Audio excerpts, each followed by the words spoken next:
Amém, irmãos? O jejum e esse tempo de oração, de prostrar-se, ele faz com que a alma fique doidinha, irmãos. A alma fica doidinha para ir embora, e até 7 da noite tua alma vai brigar muito com teu espírito. A igreja brasileira vive um momento onde ela precisa decidir o que ela quer: continuar na mornidão ou ir para um avivamento. Continuar na mornidão é só a gente continuar frequentando os cultos ao domingo, lendo a Bíblia de vez em quando, orando de vez em quando, participando de uma vigília de vez em quando. Só que isso não vai trazer avivamento, porque o avivamento ele será precedido por um grande dia de arrependimento. Pode ser hoje, talvez foi semana passada, talvez foi o ano passado, não sei qual foi o dia do seu arrependimento, mas o arrependimento da igreja brasileira precisa acontecer. Os 7.000 que não se dobraram estão reunidos hoje. Estava orando e hoje eu cheguei aqui 6:30 da manhã, na expectativa de quem viria. Eu não insisti. Se eu e você apenas crermos em Deus, e crer é algo que todo mundo crê de um jeito ou de outro. Tem gente que crê em Deus, crê no diabo, crê nas imagens de idolatria, crê na magia negra, crê num monte de coisa.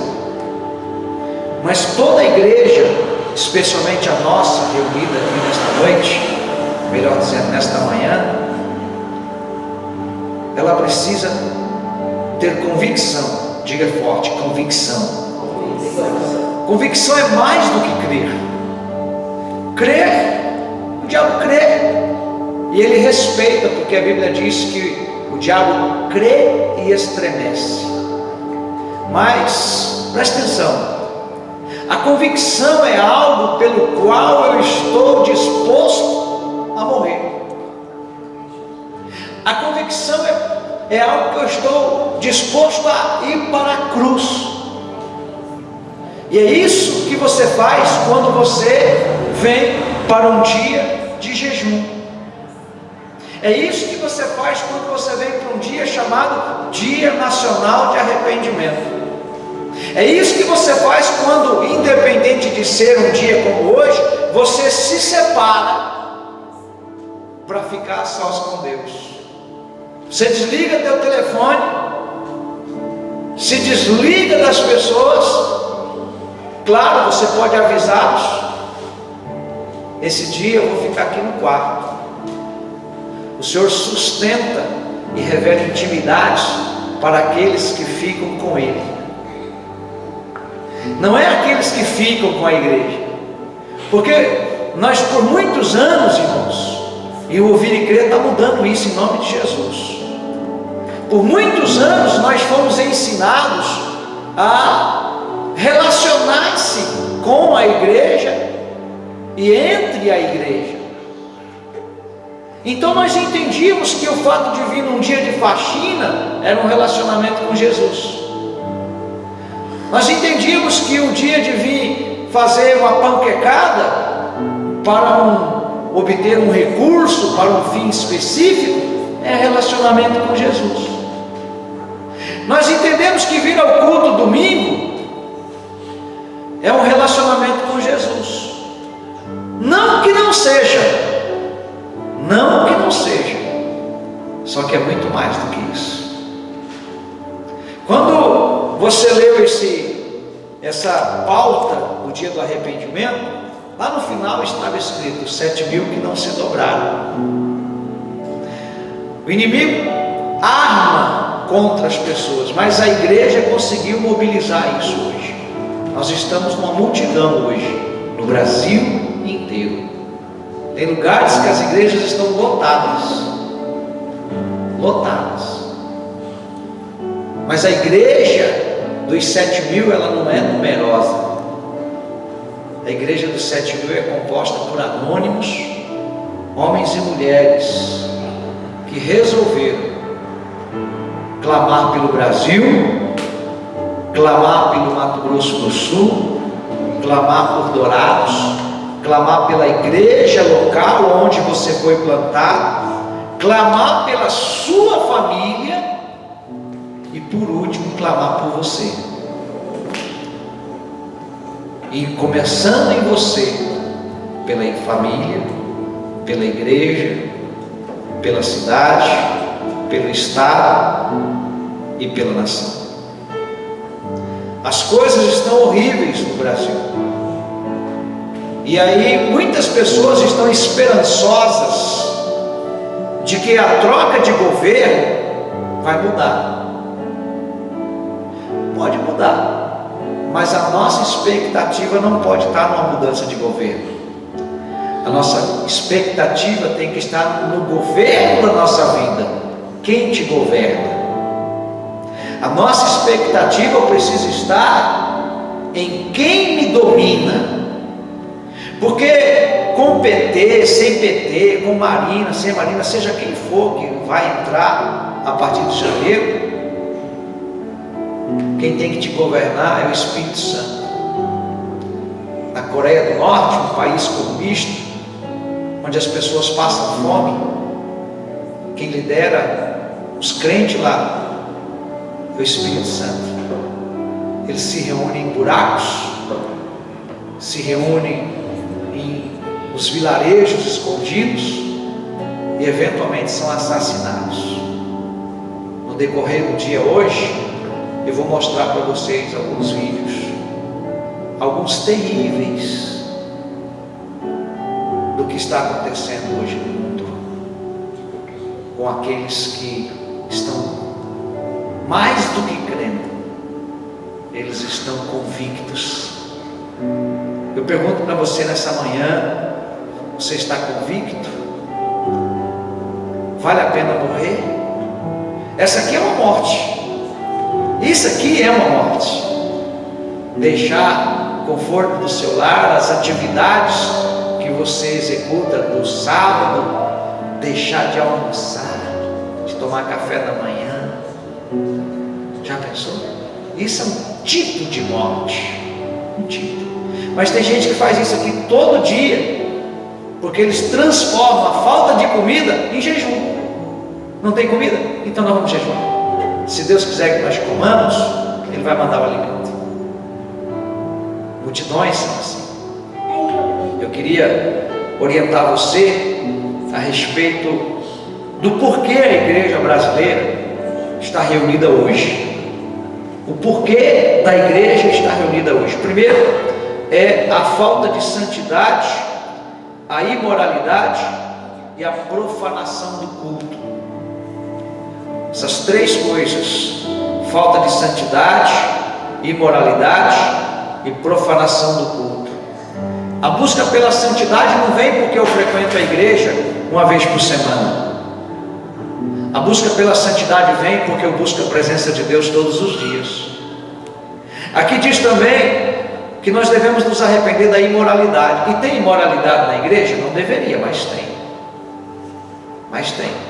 Se você for ler a pauta, você vai perceber que dentro da igreja não é muito diferente do mundo. A maneira como as mulheres se vestem na igreja evangélica não é muito diferente da igreja do mundo. Nós não queremos trazer, como às vezes até brincando, mas até querendo causar uma crítica, quem sabe, trazer um Talibã aqui onde as mulheres são cobertas. Não é nada disso. Mas quando a mulher se veste, ela desperta algo nos homens. Então é um pecado que a igreja está cometendo. Por que eu estou falando isso? Porque as consequências são visíveis. Só esse ano de 2014, 16 casais de pastores de uma convenção, de uma denominação aí, divorciaram. Alguns por incompatibilidade de gênero, os outros porque houve adultério da parte do homem, da parte da mulher. Houve isso.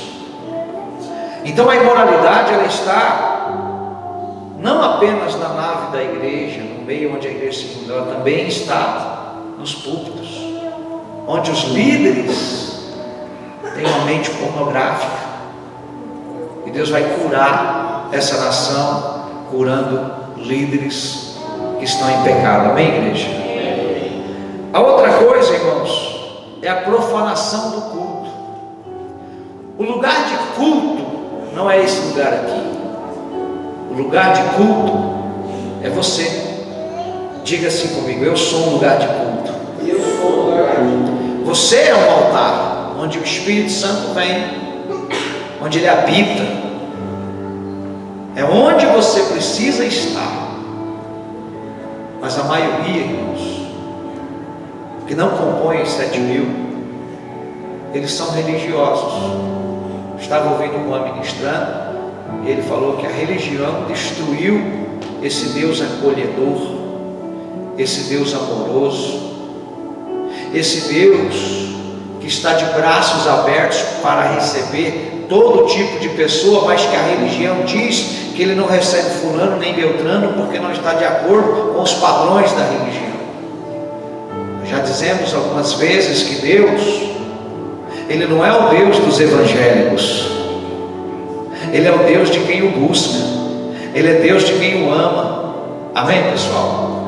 Esse é o nosso Deus. E a profanação do culto tem acontecido quando eu deixo de cultuar, de adorar, de estar com Ele, e vou fazer todo tipo de atividade quando eu deveria estar com Ele. Quando eu deveria estar com Ele. Não quer dizer que não possa fazer as outras coisas. Ok? A outra coisa que nós precisamos nos arrepender, e nos arrepender pela igreja, é o amor ao dinheiro, a sujeição ao governo de Mamon. Muitas pessoas, eles alegam não ter tempo para buscar a Deus, porque eles têm que trabalhar.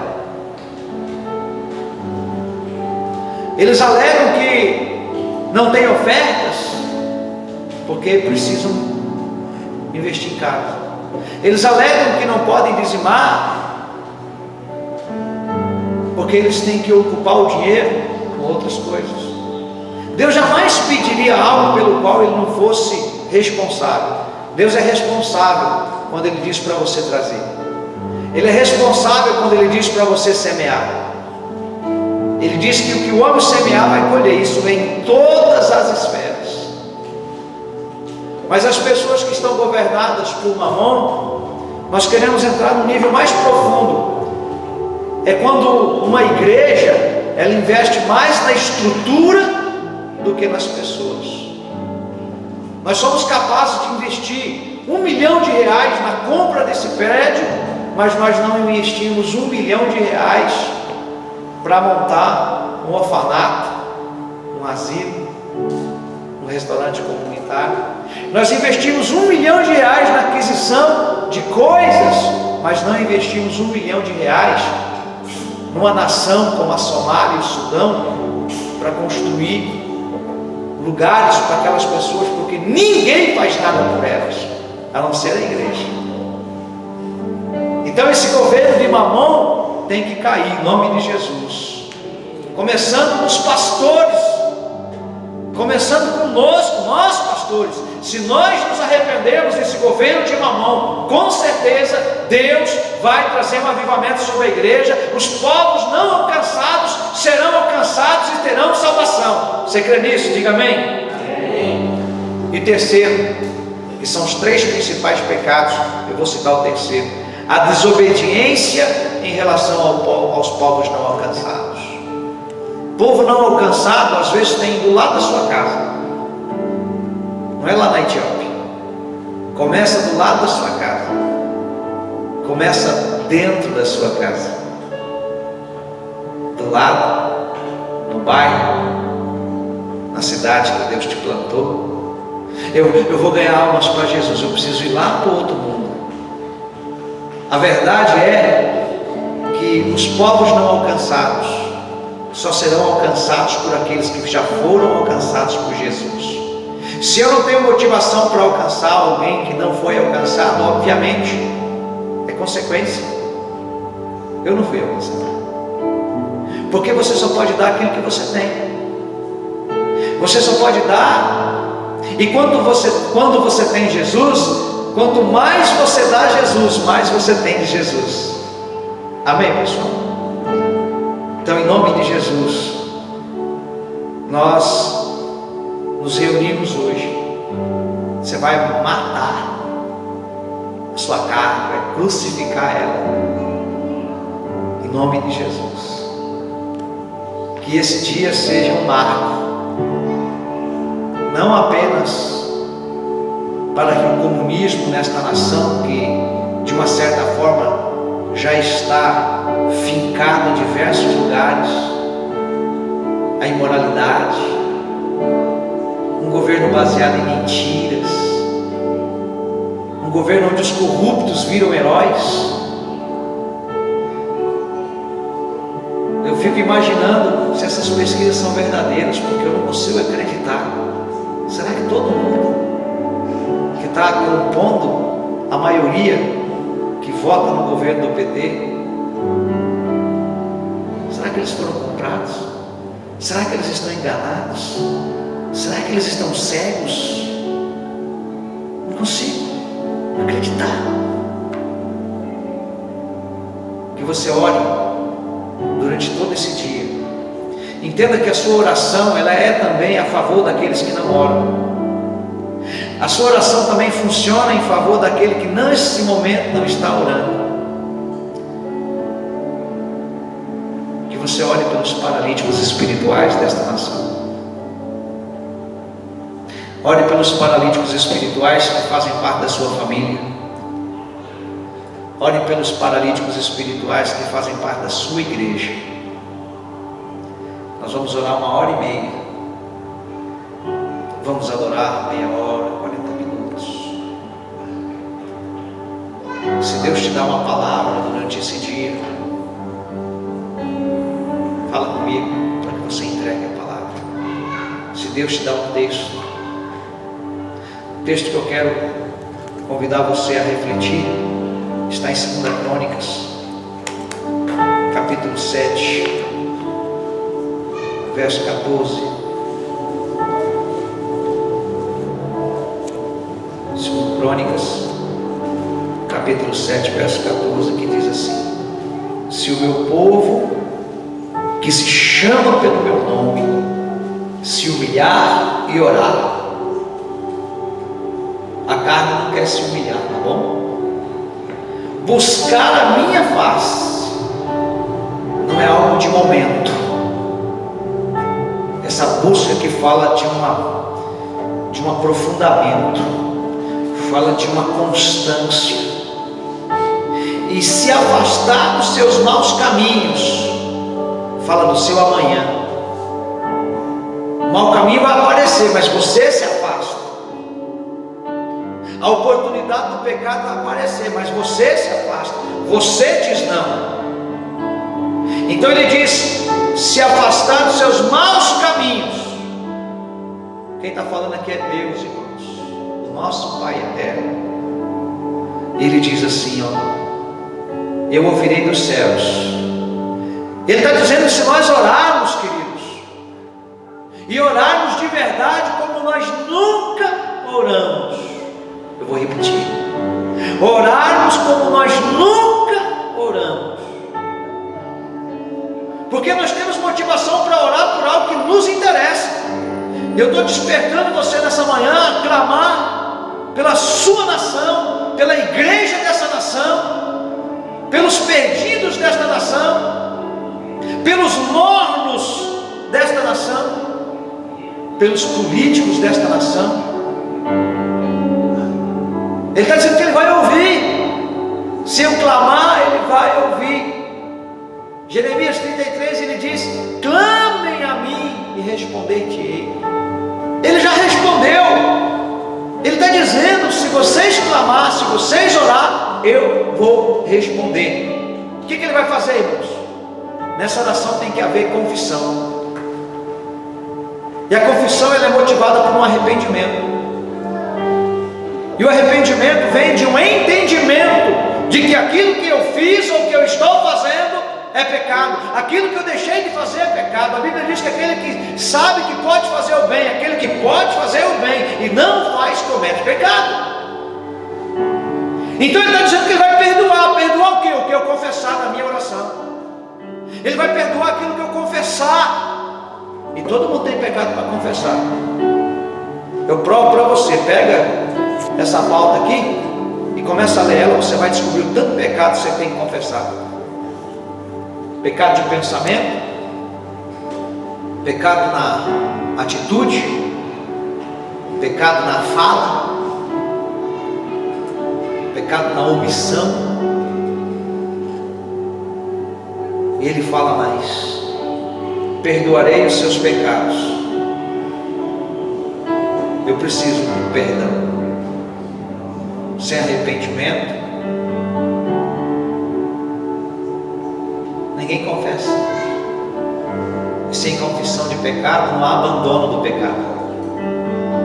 Se eu não confesso o pecado, não tem abandono de pecado. E pecado só sai de um jeito, confessando. E Ele lança no mar do esquecimento. Peça perdão, porque de um modo geral a gente se conforma com a mornidão. Que a mornidão é confortável. A mornidão é um lugar de conforto. A mornidão é um lugar de conforto. Está gostoso? Tá bom? E Ele, além de perdoar o pecado, Ele vai fazer o que eu e você precisamos. Mesmo que os ímpios desta nação não estejam orando, Ele vai sarar essa terra. Ele vai sarar essa terra. Ele vai sarar. Onde milhões de pessoas estão escravizadas pelas drogas. Aquilo que eles não dominam, eles querem legalizar. Eles querem legalizar a prostituição, tornar a prostituição a uma profissão com carteira, registro em carteira, fundo de garantia. Eles querem trazer o estupro de vulnerável de 14 para 10 ou 12. Sendo assim, qualquer garota de 10 anos, 12 anos, se deitar com um homem de 40, de 20, não vai haver problema nenhum. E eles estão tão certos que eles vão fazer isso, que eles já vacinaram boa parte das meninas adolescentes. Boa parte. Eles estão distribuindo materiais pornográficos nas escolas como se fossem didáticos, de ensino. E é um material didático, né? Quando se fala nisso, é um material didático. Mas é imoral. Então eu tenho que, conforme diz em Jeremias 29:7, eu tenho que orar e buscar a paz na minha cidade. Orar e buscar a paz na minha cidade. Orar e buscar a paz na minha cidade. E eu termino dizendo que Ele diz que Ele vai sarar a nossa terra. E as nossas orações, irmãos, elas são baseadas na palavra de Deus. Então nós entendemos que essa é a vontade de Deus e ela reflete através da nossa oração o plano de Deus para essa nação. No decorrer do dia eu vou mostrar 2 vídeos também do resultado da oração. Já está acontecendo aqui na nossa igreja, aqui nesse lugar, um encontro de pastores semanal. Não há uma multidão, mas eles compõem os 7 mil que não se dobram. Nós estamos nos reunindo para orar. 7:30 da manhã já tem gente orando aqui dentro. 8:30 a gente toma ceia toda quarta e pede perdão pelos pecados da nossa cidade. Oramos especificamente por cada líder e pela igreja que eles representam. Oramos especificamente por cada líder que também é um pai de família, para que não haja divórcio, para que os filhos não envergonhem. Oramos pela política da nossa cidade, pela justiça, pelo executivo, legislativo e judiciário. Então eu acredito que algo está acontecendo, algo que Deus está mexendo. Ele está levantando aqueles que são dele.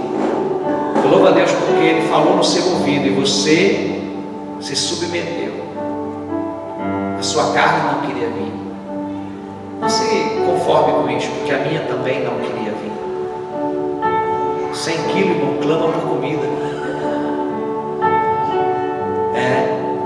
Eu só almocei hoje. E eu tinha também um copinho de iogurte. Falei, eu vou comer um monte hoje, que daí amanhã eu fico abastecido. Aí eu falei, quer saber de uma coisa? Não vou fazer isso não. Fui ler, acabei de ler a palavra, virei para o lado e dormi. E vamos até 7 da noite. Amém? Não se distraia com o teu celular. Se possível, desliga ele.